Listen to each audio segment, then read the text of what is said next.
Salutations to all my utopians, Global here on behalf of Global Utopian Sports. Wanted to discuss this Kyrie Irving free agency situation right now. There's been a lot of speculation on who has the leverage right now, uh, Dallas or Kyrie. I think they both are in a compromised position right now. I don't think either one has that. When you look at what's going on right now, Kyrie's coming off a campaign where the Dallas Mavericks had descended, began to even go as far as tanking, and blatantly got so bad that blatantly the NBA had to step in and investigate their conduct. Jason Kidd looks like he had lost all control over there near the end of the year. With that being said, now you're going into this offseason. The Mavericks are trying to make up for the Jalen Brunson choice. He signs with the Knicks for 100. Now you got Kyrie asking for 200, and he's not even as good of a fit. And he's in his mid-30s. Obviously, Jalen is in his mid-20s and, signing economically friendly deals. It's getting really interesting, because he wants to get paid his $50 million per season. Also, the problem is the track record. He doesn't stay healthy. He hasn't really had a winning season as a key contributor since LeBron, and so to me, it's like he's cashing in on Dallas's desperation, the Mavericks' desperation. And I just, if you're the Mavericks, which route do you go? Do you do this move, or do you say to yourself, okay, I'm going to go ahead and take a more economically efficient decision, angle, and say either like we can go for Van Fleet, we can try getting Steph Curry Jr., Cam Reddish, really just, go for the depth route, pick up a guy, Matisse Thybulle, formerly of the Sixers and Portland Trailblazers, most notably last season. And so I don't necessarily think either side can afford to, think they have the upper hand on the other. They're both in a compromised position. At the same time, there was nothing toxic. There was no bad interaction between Luka. I think I think Dallas can make it work if you're going to get them some real defensive players around him. Like, you got all the offense you need from Kyrie and Luka. The next key needs to be like real defensive stoppers, physical defensive stoppers.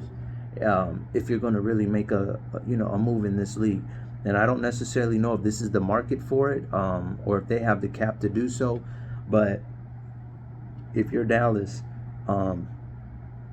both parties have a lot at stake. It's a very fascinating and polarizing situation. Probably more drama than it's really. Than what's really going on. I think, in the end, do I think he'll end up in Dallas? More than likely, but, if they could somehow finagle that and say, hey, like I said the other day, let me get Malik Beasley, let me get D'Angelo Russell, let me get a Mo Bamba, let me sign Steph Curry off the free agent market, get Cam Reddish on a fraction of the cost. That would be more interesting, more suitable, or Matisse Thybulle. That would be more interesting to me for them. But I don't know if they can afford to play those games and do that. And I don't think, it really. I know Kyrie wants $200 million, but look, man, I really think he should just choose half of that and go to a situation where he can really leave his mark and leave his legacy for what he is, because he is a truly entertaining player. He has a game that really captures the interest of even the most novice of fans. But you hope he doesn't try to cash out every single penny. Like $100 million in any economy, even after you pay lawyers and agents, is $100 million if you know what you're doing with it and got the right business team around you. That to me, and then you go somewhere like LA and maybe LeBron helps you bridge the gap with some movies or something. But trying to get this grand payday and it's just going to end up disastrous, and then you end up getting John Wall or Ben Simmons, then I don't know if it's worth that. You know what I mean? So let me know your thoughts. What should Kyrie do? Where do you think is the ideal trade destination?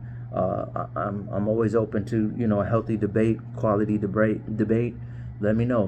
I think maybe Dallas should think about instead of trying to redeem a mistake, go out and just get some quality depth, because you don't even have a guarantee that Luka wants to stay in Dallas anymore when his options get on the table. And kudos to their front office. They've done everything they can. They keep on playing musical chairs, constantly looking for pieces to add. I don't think, in my opinion, it's news to me that the ball was in Dallas court to re-sign Brunson. I think he was always planning on leaving. His dad played for the Knicks. He's got a great relationship with James Dolan. James Dolan's been nothing but good to his father. And when you're a kid and your dad's a superhero in your eyes, you know what I mean? And now you have a chance to have a full circle moment. He was going to go no matter what. I don't think the Mavericks dropped the ball at all. I think he wanted it. You can be the starting point guard on the New York Knicks, the same team your dad played for, at the same position. They didn't lose Jalen. They didn't mess up with Jalen Brunson. He was going to leave no matter what. Not to mention, it's always going to be viewed as Luka's team. In New York, this is his team. And New York is a big market franchise, one of the richest in history. We're not talking about some off-market team. He's going to the Mecca and being the starter and the guy who can ultimately be the man. And he bet on himself and chose opportunity over money. And guess what? He won. And I don't think there was nothing Dallas ever stood a chance to do about it. But now they're thinking of like, oh, we got to put someone next to Luka.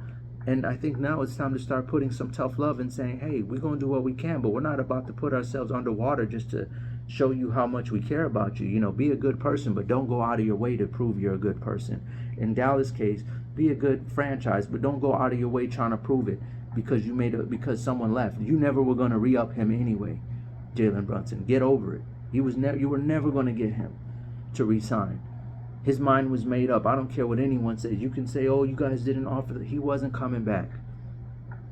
He just wasn't.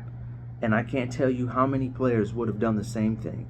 Be the starting point guard on the New York Knicks and be a first option with a decent roster full of young prospects and a historically winning coach, or go to Dallas and be a second option to someone who's already considered on that trajectory of all-time great. Going to be debated 5, 10, 15 years after his career is up, is all time, where does he rank type of discussion. He was always going to be in the shadows. So now, for Dallas, it's like, get off the beating yourselves up, and if you lose Luka, you can always find somebody. You know what I mean? There'll always be no one's bigger than the game. There'll always be more. But I would never go out of my way to try to trying to make up for a mistake by going and spending more money. All right, my utopians, like I said, go ahead and let me know what your thoughts are. If you have any, I'm always open for a healthy debate. Global out.